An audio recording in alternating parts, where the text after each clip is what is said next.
Greetings, folks. Welcome into Recruiting Hot Topics. I'm Channel 2 Sports Director Zach Klein, joined by Michael Carvell, the recruiting blogger for the Atlanta Journal-Constitution.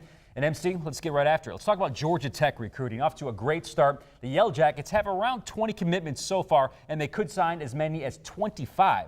How would you rate Paul Johnson's recruiting class so far? Yeah, I mean, it's early, but I think Georgia Tech is really doing well this year, and I think the 2014 class may end up being Paul Johnson's best class since 2010. And depending how they close down the stretch, Zach, this class could be even better than that one. So you've got to be excited if you're a Georgia Tech fan. But why is that? Why is Georgia Tech doing so well in recruiting when they have to, especially in-state battle with the likes of the Georgia Bulldogs? Yeah, I think there are three reasons for that. First and foremost, Georgia Tech finally opened up the wallet and spent some much-needed money on recruiting. They expanded their recruiting staff from 1 to 4 people, Wow. And that has made a huge difference. Now they can evaluate kids at a younger age and offer them early, which is always important in recruiting. Number 2, Georgia Tech is doing a better job at targeting out-of-state kids.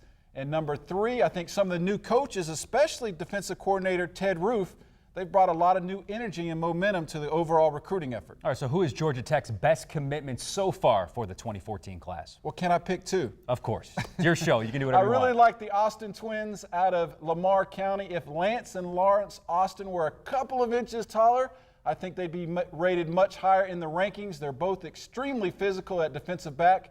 And I think the twins both have a chance at contributing next year at Georgia Tech. And some other commits I like, Zach, are offensive lineman Andrew Marshall and defensive back Step Durham. All right, we're around 3 months or so away from signing day. Who are some of the local guys left on Georgia Tech's wish list heading into the 2014 class? Yeah, Zach, the first guy that comes to mind with me is Miles Autry. He's an all-purpose back out of Norcross High School, and when he's healthy, Autry is one of the state's most explosive playmakers, but right now he's still recovering from major knee surgery.